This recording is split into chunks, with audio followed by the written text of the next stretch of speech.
Bonjour à tous et bienvenue sur Réflexion Santé Naturopathie. Je suis Jean-Brice Tivan et il y a des moments dans la vie d'un naturopathe, d'un thérapeute ou même d'un médecin où vous faites des rencontres particulières, voire extraordinaires. Vous êtes témoin de guérisons spectaculaires qui vous confortent dans votre approche de la santé, que j'ai toujours voulu globale, holistique ou intégrative, c'est-à-dire qui s'intéresse à tous les plans, toutes les dimensions de l'individu. Le témoignage d'aujourd'hui va marquer, je pense, nombre d'entre vous et vous ouvrir, si ce n'est déjà fait, vers une approche plus globale et plus vitaliste de la santé. Il va aussi surtout vous aider et aider beaucoup de personnes malades, atteintes de cancer, peut-être à aborder leur traitement et leur parcours de guérison avec plus d'espoir. Et même si je sais que les algorithmes risquent de limiter la visibilité de cette vidéo, j'espère qu'elle pourra toucher un maximum de personnes qui pourraient en avoir besoin, surtout des informations qui vont peut-être les aider à guérir. Dans cet entretien très important, on va parler de comment on devient malade, comment on guérit, même d'un cancer sans traitement, et même quand les oncologues avaient condamné la personne. Je vais vous présenter donc Valérie qui était atteinte de 4 cancers avec des métastases, donc à un stade très avancé. Et après une opération qui n'a pas été vraiment concluante selon les médecins, qui l'a donnée morte dans les mois suivants, même sans traitement, elle a donc refusé, elle, la chimio, vous verrez, la radiothérapie et tout autre traitement contre l'avis médical. Par rapport à ça, donc elle a tout lâché, elle s'est raccrochée, on va dire, à sa foi, qui n'est pas vraiment forcément religieuse, une foi laïque, une foi dans son corps, une foi en elle-même, en la vie. Et même si la prière et le jeûne ont fait partie de sa résilience, vous allez voir donc comment elle a pu parvenir à sa guérison. Sa guérison est pour certains, on va dire, un miracle, mais je vais vous expliquer qu'il n'en est rien quand on connaît la biologie comme je vais vous l'expliquer. Maintenant, vous pouvez appeler ça comme vous voulez. Vous comprendrez que le jeûne n'a fait que parachever un travail personnel qui avait déjà abouti à une forme de lâcher-prise, une libération émotionnelle, qui a été le facteur majeur de sa guérison et qui s'est manifesté d'une façon particulière, comme vous le verrez. Au fil de ce témoignage, en montrant les liens qui existent entre l'apparition de ces cancers, les stress et drames de sa vie, on essaiera de donner du sens à chacun de ces symptômes, de ces cancers. Pourquoi pour elle, ça a été sur son utérus, son endomètre, ses ovaires, son système lymphatique, et non pas sur son nez, son cerveau, la gorge ou un autre organe. Et donc, on comprendra tout ça à travers une approche psychobiologique de la maladie. Avant tout ça, un petit avertissement. Cette vidéo n'est pas une propagande contre l'allopathie, contre la cancérologie conventionnelle, même si, comme vous verrez, peut-être les médecins n'ont pas été très coopératifs. Je ne veux pas leur tirer dessus à boulet rouge, même s'ils n'ont pas voulu comprendre ce qui s'est passé. Valérie a quand même accepté l'opération. Peut-être que si elle ne l'avait pas faite, peut-être les choses ne seraient pas passées de la même façon. Donc, ça n'est pas une vidéo contre la médecine conventionnelle. Ce n'est pas une vidéo non plus qui doit vous inciter donc à refuser les traitements en cancérologie. Absolument pas. Le parcours de Valérie est personnel et même s'il montre ce dont le corps, avec sa capacité d'auto-guérison, est capable de faire, il ne doit pas être considéré comme le seul chemin à emprunter pour guérir d'un cancer. Cet entretien n'est pas non plus là pour vous imposer une vision des choses. Elle reste juste, donc cette vidéo, elle reste juste informative. Et si les choses ont fonctionné pour Valérie, cela ne veut pas dire que tous les malades atteints de cancer seront capables d'autant de résilience qu'elle et que ce qu'elle a mis en place pourra peut-être fonctionner pour les autres. En revanche, son parcours vers la guérison mérite d'être écouté car il vous montre comment la médecine intégrative, donc je répète, qui tient compte de toutes les dimensions d'individus, est un atout énorme pour atteindre les causes profondes de nos maladies et de nous en libérer. Donc ce témoignage vous rappellera peut-être ceux évoqués dans le livre « Ils étaient tous condamnés » de Jan Tierbergen, d'une vidéo précédente que je vous invite à voir. Vous allez voir aussi que le cancer ne trouve pas seulement son origine, ou même peut-être parfois pas du tout son origine, dans notre hygiène de vie, même si pour moi, vous savez que l'hygiène alimentaire, l'hormèse, le sommeil, l'exercice physique, etc., sont des moteurs de la vie. Et vous allez voir ici que malgré une très bonne hygiène de vie, on peut quand même développer un cancer quand le cerveau a décidé de le développer face à une situation très particulière. Alors, dernière chose, avant de donner la parole à Valérie, je ne connaissais pas Valérie il y a une semaine. Suite à une demande de témoignage que j'avais fait sur ma chaîne, elle a répondu en me présentant son histoire et je n'ai pas pu m'empêcher de vous la présenter tellement elle me paraît importante. Bien sûr, avant l'interview, j'ai dû vérifier les diagnostics qui avaient été faits, les scanners, les bilans oncologiques pour montrer qu'elle avait bien un cancer, plusieurs cancers, avant, après l'opération, et vous montrer aussi que les médecins avaient recommandé une chimio, une chimiothérapie, une radiothérapie qu'elle n'a pas suivie. Et donc tout ça a bien été vérifié jusqu'à sa guérison qui a été objectivée médicalement, comme vous verrez à travers les bilans que je vous présenterai. Donc, cette vidéo va être en deux temps. Un premier temps où Valérie va nous retracer l'histoire de sa maladie vers sa guérison, sans donner trop d'explications sur les causes profondes de sa maladie, dans un premier temps. Mais dans un second temps, on essaiera de décrypter toute cette histoire et de décoder les liens qui existent entre ces cancers et ces drames vécus, ces surstress et comment elle est arrivée à lâcher tout ça. Voilà, je précise que je me permettrai donc Valérie de t'interrompre de temps en temps pour recadrer le débat, essayer d'apporter des précisions, des éléments de compréhension pour les auditeurs qui en auront sans doute besoin. Et ne m'en voulez pas si j'interromps un petit peu Valérie, c'est pour apporter vraiment plus d'éléments de compréhension. Restez bienveillants dans les commentaires. Si les propos peuvent vous déranger, s'ils remettent en cause vos croyances, ben écoutez, c'est comme ça. Je suis là juste pour passer de l'information avec Valérie. Et je sais que parfois, ça va peut-être réveiller des souffrances, des moments douloureux, des croyances particulières. Voilà, mais essayez de rester bienveillants. Merci à tous déjà d'être là. Valérie, bonjour. Je vais te laisser te présenter rapidement et puis on va de suite parler de ton parcours de la maladie jusqu'à la guérison. Ça s'est passé en 2017. Raconte-nous d'abord qui tu es. Bonjour à tous, bonjour Jean-Brice. Je m'appelle Valérie, j'ai 59 ans. Je suis guérisseuse depuis de nombreuses années. Ma raison d'être ici, enfin de venir témoigner, c'est surtout pour apporter un message d'espoir à toutes les personnes qui ont suivi divers chemins de thérapie pour essayer de s'en sortir et qui n'ont pas trouvé vraiment de solution. Mon expérience telle que je vous la décris, c'est mon expérience. Je ne prétends pas détenir la vérité. Il y a plusieurs vérités, seulement celle-là, c'est la mienne. Voilà, peut-être qu'à travers ces explications que je vais vous donner sur mon parcours, vous parviendrez à trouver une clé, une issue à votre souffrance. Très bien. Alors, juste, tu as 59 ans, tu as trois enfants, Ah, c'est j'ai ça? trois grands qui sont mamans, j'ai 9 petits-enfants et D'accord. Et tu es divorcé, c'est ça, juste, c'est important de dire ça pour l'instant, enfin on verra pour tout à l'heure, mais voilà, on situe juste ta situation. Alors, tu vas nous raconter quand est-ce que tu as commencé à sentir que tu étais malade, qu'est-ce que tu as fait à ce moment-là et comment tu as été diagnostiqué? Alors, c'était il y a 8 ans, c'était en juillet 2017. À l'époque, je vivais dans une petite maison en Lozère, je vivais à la campagne.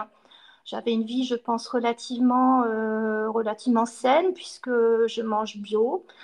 Je faisais beaucoup de sport. Je vivais à la campagne, je ne fume pas. Euh, voilà, donc il n'y avait aucune raison particulière à être malade à cette époque-là. Sauf que je vivais un stress assez important avec mon compagnon dont je m'étais séparée 1 an auparavant. Voilà, pour vivre dans cette petite maison. Et en fait, malgré le sport, je ne comprenais pas. Je me réveillais le matin, j'étais fatiguée. Et puis j'avais 52 ans et 52 ans et je pensais que j'étais en ménopause puisque j'avais des règles très hémorragiques, je perdais beaucoup de sang et j'étais très fatiguée. Je ne me suis pas inquiétée plus que ça, sauf que je suis depuis enfant clairvoyante et j'ai des capacités en fait de voir un peu les événements futurs. Ça m'a causé beaucoup de soucis dans l'enfance par rapport à ma mère qui me rejetait à cause de cette aptitude, on va dire. Et donc, j'ai fait des rêves qui m'ont alertée. Et je me suis dit, je suis en danger, il y a quelque chose qui ne va pas. Donc, j'ai consulté une gynécologue et je suis venue la voir en lui disant, voilà, j'ai des règles hémorragiques, je suis très fatiguée, je ne comprends pas. Donc, elle m'a fait un examen, des prélèvements et elle m'a dit, je ne sais pas pourquoi, je vais vous faire une biopsie. Donc, elle m'a fait un prélèvement et après, j'ai reçu une lettre. Elle me demandait de venir la voir. C'était assez urgent.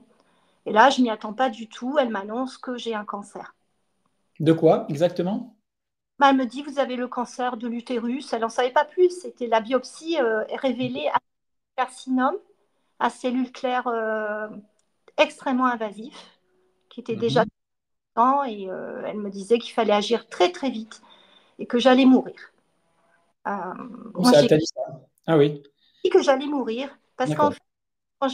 fait, quand elle m'a annoncé que j'allais mourir, je lui ai dit, mais l'amour n'existe pas. D'accord. Et donc, tu as fait des examens là, complémentaires, je suppose. On confirmait, donc voilà, et elle m'a dit, et au moment où en fait bah, je suis retournée la voir et qu'elle m'a annoncé ça, je lui ai dit, mais qu'est-ce que je dois faire? Vous me dites que je vais mourir, mais c'est quoi votre solution? Elle me dit, bah, vous savez, on peut très bien vivre sans utérus. Mhm. Je lui dis, bah, trouvez-moi un chirurgien qui fera l'opération. Elle me dit, je connais quelqu'un, tout ça. Elle l'appelle et il était à l'autre bout de la planète, il était en vacances dans les îles. D'accord. Et, Ok. Bon, juste, tu as été bilanté ensuite, hein. On est d'accord que tu as fait des scanners, tu as fait beaucoup en de. vacances très rapidement quand il a eu les résultats et en disant que c'était extrêmement urgent, que j'étais mourante en fait. Hein. D'accord, carrément, quoi. Très avancé. Ah oui, très très avancé. D'accord. Mm. Je mettrai le bilan qui a été fait donc en 2017, hein. Il s'affiche là à l'écran. Et donc, on a fait des scanners. Je vais vous montrer aussi le scanner avec la masse, hein, qu'il y avait à l'intérieur, hein. Donc, c'était un adénocarcinome qui faisait 55 millimètres, hein, c'est ça, de volume à peu près, hein, une boule. Ah, Euh, donc, donc, il y avait ovaire gauche, ganglion lymphatique tout à gauche, plus l'endomètre, cancer de l'endomètre. l'endomètre, plus l'adénocarcinome qui était une masse assez volumineuse qui occupait l'utérus. D'accord, donc on le voit à l'image, hein, c'était vraiment très très volumineux, effectivement. Alors je prends juste un petit instant pour vous lire l'exactitude en fait du bilan pour ceux qui seraient uniquement en audio ou qui voudraient des précisions sur donc les deux rapports de août 2017. Il est noté donc que Valérie Laforge, après un examen en particulier sur l'endomètre, est noté donc les prélèvements qui ont été effectués sont entièrement tumoraux, parfois nécrosés avec une architecture tubulo-papillaire, etc., etc. Je vous lis la conclusion. Adénocarcinome à cellules claires, carcinome de type 2 de haut grade, donc on est sur un cancer très avancé, donc compatible avec une origine endométriale, on est sur l'endomètre, donc il y a une mutation de récepteur particulier, P53, index de la prolifération très élevé à 80%. Et sur l'autre rapport, il est noté qu'il existe une volumineuse masse du col utérin s'étendant jusque dans la cavité utérine sur environ 55 mm de hauteur, très hypermétabolique, etc. Il s'y associe une adénopathie iliaque interne gauche de 18 mm de plus, grand axe très hypermétabolique, et une adénopathie iliaque externe gauche de 33 mm de plus, grand axe hypermétabolique. Bon, on est sur des aspects là lymphatiques.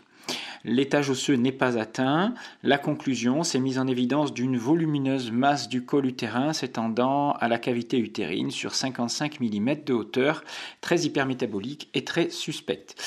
Il s'y associe deux volumineuses adénopathies hypermétaboliques iliaques interne et externe gauche. Et il y avait aussi donc, mais ce n'est pas noté sur ces rapports, une masse dans l'ovaire gauche. Voilà, pour ces précisions, on reprend donc l'entretien. Donc là, on t'a proposé une opération sans être trop optimiste. On ne m'a pas proposé l'opération tout de suite. Je suis rentrée donc à l'hôpital et ils m'ont fait d'autres examens avec une caméra pour vraiment déterminer. Et le chirurgien est venu me voir complètement catastrophé en me disant c'est une catastrophe, vous n'avez pas un, ni deux, ni trois, vous avez quatre cancers, c'est catastrophique, je ne sais pas quoi faire. J'ai consulté des collègues Alors, est-ce qu'on vous fait la chimio d'abord, l'opération après, ou l'opération, la chimio après? Là, il me dit qu'il a fait une formation et qu'il est un des seuls dans le sud-est de la France à pouvoir utiliser le robot Da Vinci, qui est un robot qui permet d'opérer, parce que vu l'opération, c'est une opération extrêmement... enfin, vu ce qu'il m'a annoncé qu'ils allaient enlever, j'avais peu de chance de m'en sortir et il m'a bien prévenu qu'il était très probable que je ne me réveille pas après l'opération. D'accord. Voilà. L'opération a eu lieu, Elle a tu l'as eu lieu, acceptée. elle a duré quasiment 12 heures, elle s'est terminée à minuit, j'étais rentrée au bloc à midi et demi. Ouais, donc c'est énorme. Donc Oui. effectivement, ça a dû être quelque chose d'incroyable. On t'a cureté tout, hein, les ganglions, on t'a tout enlevé, tout l'utérus. Ah, ils m'ont enlevé l'utérus, les trompes, les ovaires, une partie, enfin le col de l'utérus, une partie du vagin. Ils m'ont curé, ils m'ont enlevé les ganglions lymphatiques jusqu'au cœur. Ils m'ont curé aussi au niveau du cœur, curé là-haut. D'accord, tu as survécu, tu te Ben, réveilles, et là, on te dit quoi exactement? ils me disent que c'est pas suffisant, qu'il faut prévoir dès à présent une chimiothérapie d'un minimum d'un an. Il y avait encore des métastases, il y avait d'autres choses. En fait, ils m'ont enlevé à ce moment-là. Ce qu'il y a, c'est que moi, je suis restée 8 jours, une bonne semaine aux soins intensifs parce qu'ils avaient très peur que mon cœur lâche. Mhm. La gravité de l'opération, enfin, c'était pas une opération très lourde. Et donc, j'étais en surveillance pendant pas mal de jours aux soins intensifs. Après, ils m'ont dit, bon, il faut passer parce que, en fait, j'ai fait un dernier examen avant de sortir. Il y avait de nouvelles métastases. Euh, Ils en ont trouvé sur le rein, sur le foie. Et ils m'ont dit que c'était trop tard, que le cancer était partout. Qu'il fallait vite, vite que je passe à la chimio. Mhm. Hein. Et quelle a été ta réaction à ce moment-là? Je ne me voyais pas mourir. D'accord. Donc, c'était pas maintenant. Ok. Et qu'est-ce que tu as fait alors? En fait, bon, après l'opération, je suis rentrée chez moi. Ils m'ont beaucoup sollicité pour entrer à nouveau en chirurgie pour me faire poser le porte-à-4 qui diffuserait le carbone, le Taxol et le carboplatine. Mais je suis allée au centre du cancer du Gard. Et quand j'ai vu toutes ces personnes qui subissaient la chimio, je me suis dit, mais qu'est-ce que je fais là? J'ai parlé à l'oncologue, je lui ai demandé de m'expliquer en fait qu'est-ce qui allait m'arriver si je subissais cette chimio. Il m'a dressé j'ai encore la feuille avec tous les effets secondaires de la chimio, tout ce que j'allais perdre mes cheveux, mes dents aussi, parce que c'était ce Mhm. qu'il y a de plus fort, hein, le taxocarboplatin. Mais il a dit, vu ce que vous... J'ai dit, mais est-ce que vous êtes sûr que ça me guérira? Il me dit, non, on ne peut pas vous garantir. J'ai dit, de toute façon, je ne le ferai pas. Il m'a dit, D'accord. ah, Donc, tu as refusé les traitements proposés. Donc, comme c'est noté, hein, sur le document que tu m'as envoyé, que je mets de aussi à l'image. toute façon, Et, il m'a dit, comment ils ont réagi à ce moment-là? oh, mais ils m'ont dit, vous êtes fichu, hein, c'est fini. De toute façon, c'est pas possible que vous guérissiez. Avec ce que vous avez, c'est pas possible. Déjà, même avec le traitement, ils étaient peu optimistes, hein. Oui, oui, oui, Hmm. parce que c'est trop avancé. Le cancer avait envahi la lymphe, il y en avait partout. Les marqueurs tumoraux étaient au plus haut. D'accord. Hum. Ok, donc là, tu es parti. Je On suis pourrait rentrée dire que c'est un déni, on pourrait dire que c'est un coup de folie. Pour toi, décision. c'était pas ça. J'ai dit, si je dois mourir, si c'est la volonté divine, je mourrai, c'est pas grave. Pour moi, la Ok. mort n'existe Alors, pas. tu as été coupé là. Des fois, ça coupe un petit peu. Donc, tu as dit la mort, pour toi, la mort n'existe pas, c'est ça? Le corps, qui est un véhicule terrestre, meurt, mais l'âme qui est de l'énergie ne meurt jamais. D'accord. C'est un Mais risquer message. de mourir matériellement, hein, biologiquement. OK. Ah oui, Mais mais tu es partie sereine quand même. C'est ça qui est étonnant. pas complètement. Hmm. En fait, j'ai jamais eu peur. Jamais D'accord. Donc, tu n'avais pas peur de la mort. Et qu'est-ce que tu as décidé alors à ce moment-là? Donc, tu es retournée partir toute seule dans ta maison. chez moi, mais j'étais vraiment presque harcelée puisque c'était 3 appels par jour pour me dire vous êtes folle, il faut absolument faire cette chimio. Dans 3 semaines, de toute façon, vous êtes dans le trou. Donc j'ai fait les papiers, je Oui, refuse. c'est sympa, ouais. Hmm. Non, j'ai parlé à mes enfants, je leur ai dit voilà, et bon, on me dit que je vais mourir, j'ai aucune chance de m'en sortir, surtout qu'en plus je refuse les traitements. Donc c'est mon choix, c'est mon corps, c'est ma vie et je dispose de mon corps, il m'appartient. Donc j'ai décidé en pleine conscience de refuser ces traitements et j'ai complètement lâché prise. D'accord. Alors, qu'est-ce que tu as fait concrètement à ce moment-là? Qu'est-ce que tu as ressenti? Qu'est-ce que tu as vécu qui t'a conduit donc à la guérison, puisque tu es encore là aujourd'hui, et à aller à l'encontre de ce pronostic terrible qu'on te faisait? Bah, tout le monde mes filles pleuraient, tout le monde était complètement. Et ce qui surprenait tout le monde, c'est qu'on me dit, mais t'as pas peur? On dit que tu vas mourir, t'as pas peur? Je fais non. Pourquoi? Et alors, qu'est-ce que tu as fait? Alors, en rentrant chez moi, en fait, ben, je savais pas quoi faire, en fait. Sincèrement, je savais pas quoi faire. Et puis, en fait, je vais être sincère avec vous, j'ai pris la Bible et j'ai commencé à la lire. Et je n'ai jamais retrouvé ce passage. Alors, je ne sais pas si je l'ai rêvé ou quoi, mais j'ai lu un passage où, à un moment, dans la Bible, il y a quelqu'un qui vient chercher Jésus. Il lui dit, viens, on sait que tu guéris les malades, viens. Il y a un tel qui est malade, je ne sais plus, il vient le guérir et Jésus refuse. Et il répond simplement, non, parce que je n'ai pas jeûné. Et alors là, ça a été pour moi, mais j'ai dit merci, merci. Je sais ce que je dois faire. J'étais intimement persuadée, mais convaincue que c'était ce que je devais faire. Seulement, Jésus, c'est 40 jours dans le désert. Hein. Donc j'ai dit, je vais plus rien mettre dans ma bouche, même pas une goutte d'eau, pendant 40 jours. Ok. Je l'ai Normalement, fait, c'est pas faisable, hein, biologiquement. 40 jours sans boire, ça l'est pas. normalement, non. Alors, m- m- Ah, donc, normalement, la limite humaine, apparemment, a été amenée à une vingtaine de jours, hein, 21 jours, 22 jours, bon, ce qu'on en non. connaît. Peu importe, raconte-nous ce que tu as fait. Donc, tu as commencé un jeûne sec. Alors, immédiatement, j'ai fermé la bouche, j'ai dit merci. Merci. J'étais vraiment dans la gratitude parce que pour moi, c'était une évidence. Ça me paraissait Mhm, vraiment évident. Donc, j'ai arrêté de mettre quoi que ce soit dans ma bouche, même pas d'eau. mhm.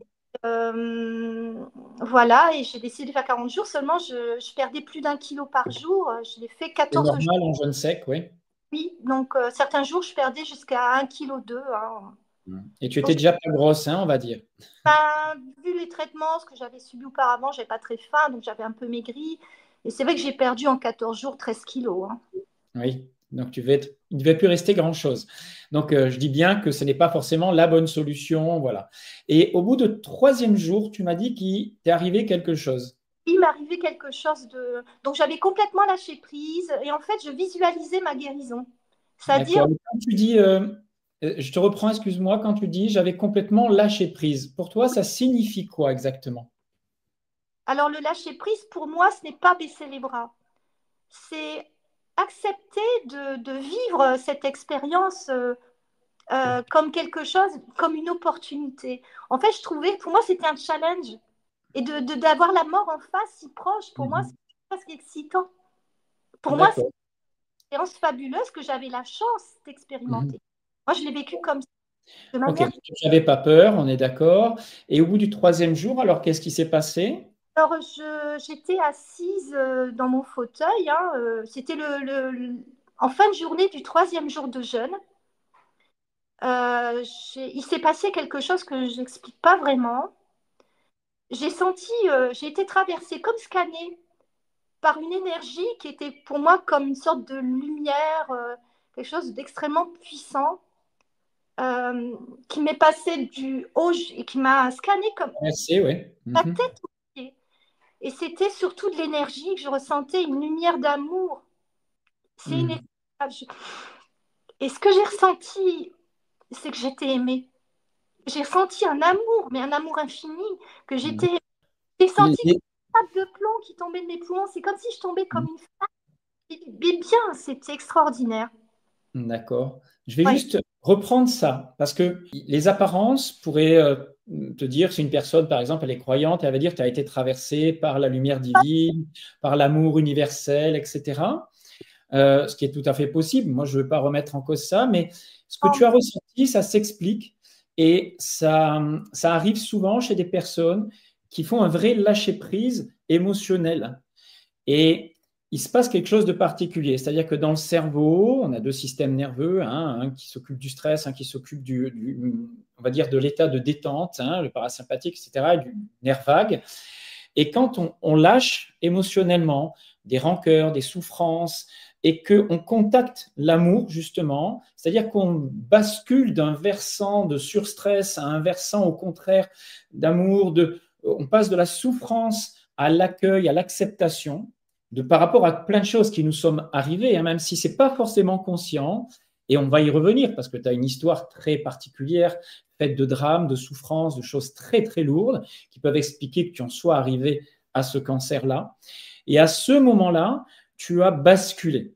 Et c'est ton cerveau, hein, qui a basculé. On va parler de cerveau inconscient, mais c'est ton cerveau biologique, hein. Et il a envoyé une autre information dans le corps qui a inversé le processus de maladie. Et ça, on l'observe dans beaucoup de témoignages, hein, de personnes qui étaient vraiment très avancées dans des cancers et qui même ont réussi à tout inverser et ont complètement nettoyé. Alors, certains ont fait de la thérapie avant, d'autres pas. Toi, ça n'a pas été ton cas, mais en tout cas, il y a eu ce lâcher-prise. OK? Et effectivement, on peut ressentir une sorte de poids sur les épaules qui est complètement parti. On est fatigué, mais fatigué et soulagé en même temps. Un énorme soulagement. Et voilà. Et c'est Opération, comme une renaissance. Comme ça. si Valérie d'avant était morte. Elle était morte comme une nouvelle naissance, en fait. D'accord. Donc, c'est vraiment ce qu'on appelle le lâcher-prise émotionnel classique de la biologie. Hein. C'est pas quelque chose. Moi, je ne suis pas un croyant pratiquant. Hein. Je parle sur le plan religieux. Toi, tu l'es peut-être, mais je ne l'explique pas du tout comme ça. Non, toi, tu crois en une énergie plus subtile sans religion. OK. On pourrait parler de force auto-guérisseuse, force universelle, ce qu'on veut. En tout cas, moi, je pense qu'il faut avoir fait un travail de libération émotionnelle sur des stress particuliers et on reviendra pour expliquer lesquels, le lien entre tes symptômes et ton histoire. Mais juste avant ça, tu as quand même continué le jeûne, même si tu savais qu'à ce moment-là, tu étais guéri. Oui. C'est ça? En fait, à ce moment-là, mais je pleurais de joie, de soulagement, je riais, je me sentais tellement vivante. Et à ce moment-là, mon compagnon est sorti du bureau, il m'a dit, mais qu'est-ce qui t'arrive? Qu'est-ce que tu as? Et je l'ai regardé, je lui ai dit, tu ne croiras jamais, je suis guérie. D'accord. Alors que tu étais à combien, une semaine, même pas après ton opération, là, enfin 15 jours, quoi. J'avais le rendez-vous avec l'oncologue pour éventuellement faire une Oui. chimio, que j'ai refusé et tout ça. Donc, il s'est passé quand même, je dirais, peut-être une quinzaine de jours. Oui, d'accord, c'est ça. Très bien. Tu as continué quand même ton jeûne à ce moment-là? Parce que j'étais tellement en gratitude. Je me D'accord. Tu t'es dit, il y a quelque chose lié au jeûne, etc.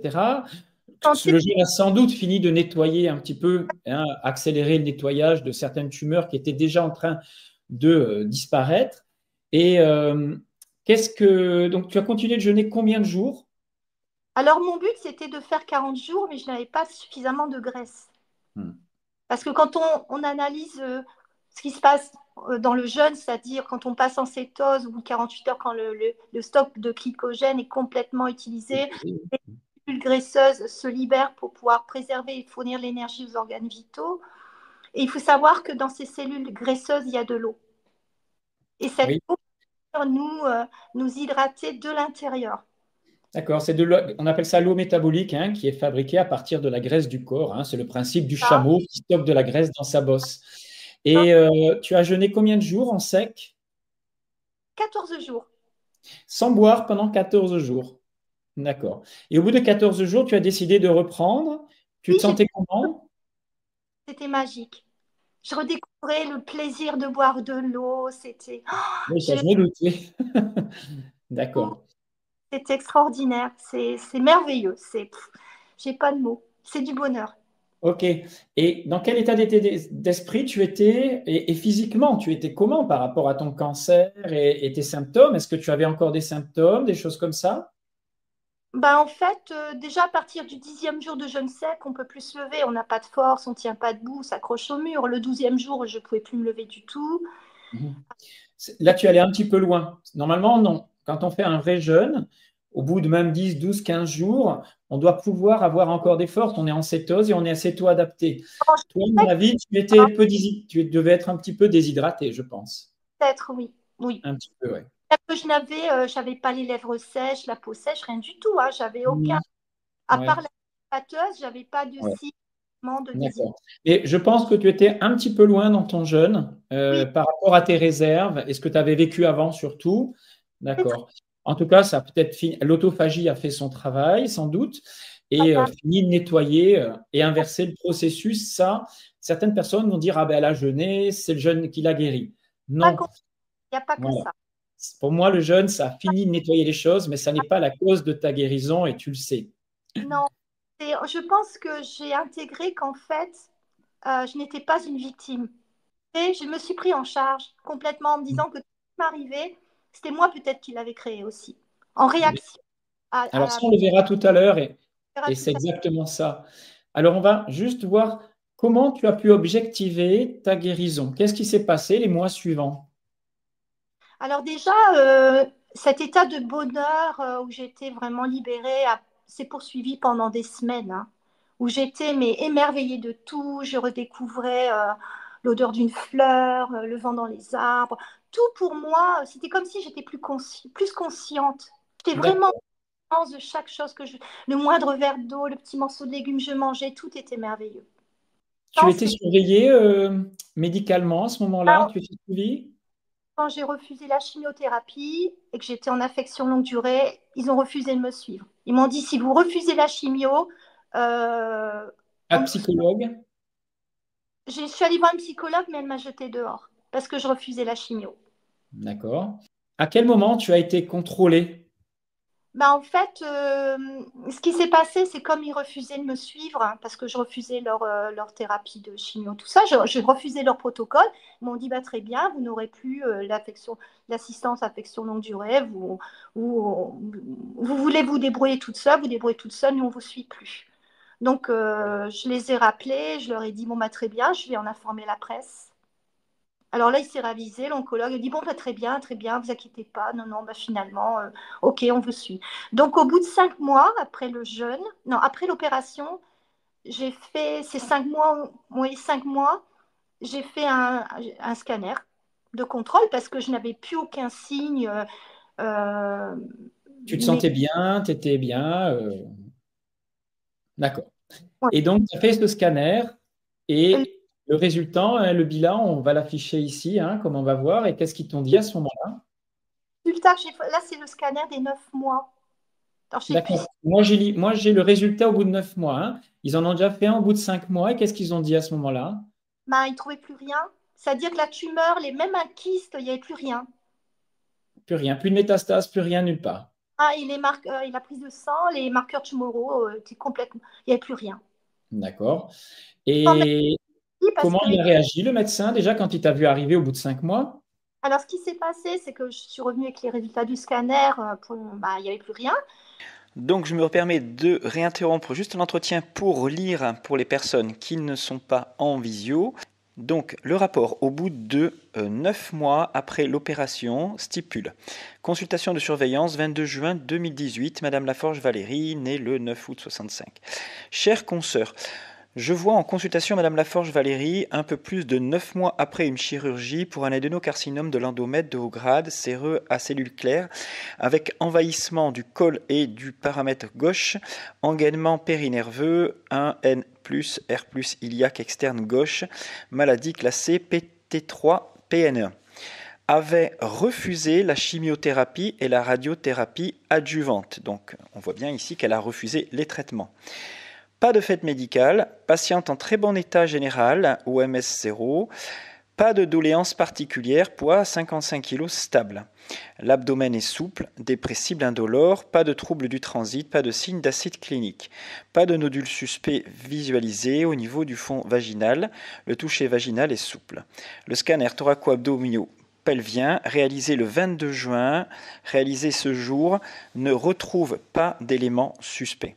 Donc voilà, il est dit qu'elle est guérie, hein, pour l'instant du moins, voilà. Hein, et bien sûr, là vous la voyez 8 ans plus tard, et bien sûr, vous voyez qu'elle est encore vivante. Hein.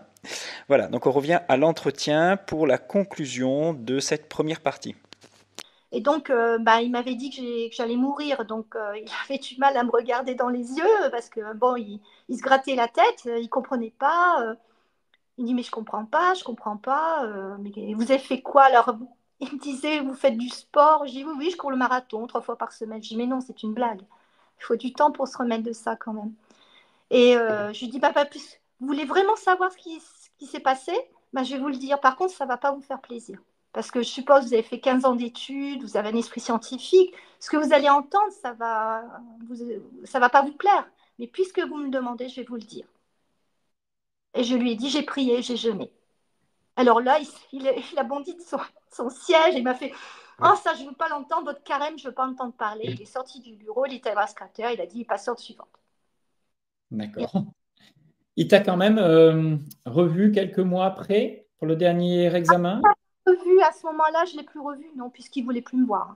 Mais lui, non, d'accord. Ah non, non, il ne voulait pas entendre parler de ma guérison. D'accord. Il n'a même pas été curieux de savoir ce qui a pu se passer, quoi. Je pense qu'il Parce que était... quelqu'un qui a un esprit un peu ouvert, même un médecin qui n'a pas été éduqué avec ça et appris tout ça, devrait être stupéfait déjà de te voir encore vivante. Oui. Et il a vraiment été baigné d'une vocation médicale, de savoir qu'est-ce qui a pu se passer et même peut-être dépasser ce que tu lui dis et peut-être qu'il y a eu d'autres choses qu'il aurait pu investiguer. Parce que c'est quand même tellement incroyable au stade où tu en étais de te voir encore vivante. Donc c'est hallucinant quand même qu'ils n'aient pas cette curiosité, mais bon, je pense que ça les met face à une incompréhension telle qu'ils perdraient leur pouvoir. Et voilà. Néanmoins, je ne veux pas casser des œufs dans le dos des médecins parce qu'ils ont fait une opération qui était très difficile, qui a réussi chez toi quand même au début, même si elle n'a pas tout enlevé ton cancer et trouvé la solution pour tout. On enlève le cancer, mais on n'enlève pas le cancer. Le cancer, il oui. est dans le... Bien sûr, et tu avais tellement de métastases encore, mais ce que je veux dire, c'est qu'ils t'ont quand même enlevé une masse qui aurait pu obstruer, compresser une artère, et tu vois, ça t'a peut-être aidé à passer une étape, et il faut quand même les en remercier pour cela, ils étaient là à ce moment-là. Je les remercie. Quand j'étais après l'opération, ils venaient me voir tous les matins, ils passaient me voir comment j'allais, tout ça. Oui, et je lui ai même dit, vous m'avez sauvé la vie, je lui ai dit. Et ça lui a fait plaisir, son ego.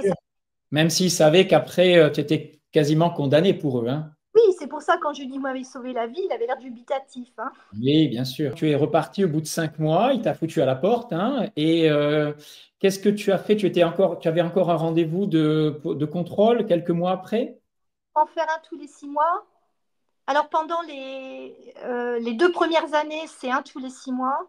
Et les tests, parce qu'ils surveillent pendant 5 ans, parce qu'on considère qu'il y a rémission après 5 ans. J'en ai fait jusqu'à 1 an et demi. Et le troisième, le professeur qui a fait l'examen m'a dit, écoutez, ça ne sert à rien de revenir, vous n'avez plus rien. D'accord. Et c'est celui dont j'ai le bilan, là, que je vais mettre. Où on annonce une rémission totale. Totale, et voilà. Qu'il n'y a plus besoin que tu viennes, etc. OK. Non. Il y a bien marqué que tu n'as pas suivi de chimio ni de radiothérapie à l'issue de ça. OK. Donc ça, c'est pour la première partie. Tu n'as pas été contacté par des médecins, par d'autres personnes qui auraient été intéressées par ta guérison? Non. Voilà pour cette première partie d'entretien. Dans la seconde partie qui va suivre, nous allons essayer de décrypter la relation qui existe entre les cancers qui sont apparus chez Valérie et son histoire de vie, les drames, les stress qu'elle a vécus et le sens qu'avaient ces symptômes. Maintenant, attention, je voudrais préciser que je ne cautionne pas forcément tout ce qu'elle a fait, même si ça a été son choix et qu'il faut le respecter. Le jeûne sec au-delà de 5 jours, pour moi, ou 10 jours, on va dire, n'est pas quelque chose de scientifiquement soutenu, reconnu. D'autre part, l'abandon des traitements, de la chimio, n'est pas quelque chose que je cautionne forcément. Voilà, donc c'est son choix, je respecte le choix de tout le monde, mais attention, ce que Valérie a proposé ne doit pas être érigé en une vérité universelle. Concernant les commentaires que vous pourriez faire, Vous avez le droit de penser bien sûr ce que vous voulez de cette vidéo, mais n'allez pas faire l'apologie de la religion, du miracle, n'allez pas aussi la critiquer sans savoir tout ce qu'elle a vécu, n'allez pas lancer des remarques déplacées parce que vous ne comprenez pas ce qui a pu se passer. Voilà, j'ai essayé de vous expliquer au mieux, d'être aussi clair que possible pour son cheminement vers la guérison. Maintenant, dans la deuxième partie, vous allez mieux comprendre ce qu'est la démarche psychobiologique des maladies et comment le cerveau peut mettre en place des symptômes, des maladies très particulières en fonction de drames très précis. Donc, soyez un petit peu ouverts d'esprit, curieux. Bien sûr, vous avez le droit de ne pas adhérer à tout ce qui est dit ici. En tout cas, je pense que cette interview va permettre à certains d'entrevoir un certain espoir et une autre façon d'appréhender la vie et la santé. Et si vous souhaitez bien sûr en apprendre davantage sur les mécanismes qui existent entre psychisme, cerveau et organes, je vous invite donc à acquérir certaines de mes formations. Vous pouvez aussi contacter Valérie, je laisse son mail si vous voulez lui parler, échanger avec elle et elle pourra peut-être aider certains d'entre vous si vous le souhaitez. À très bientôt, au revoir.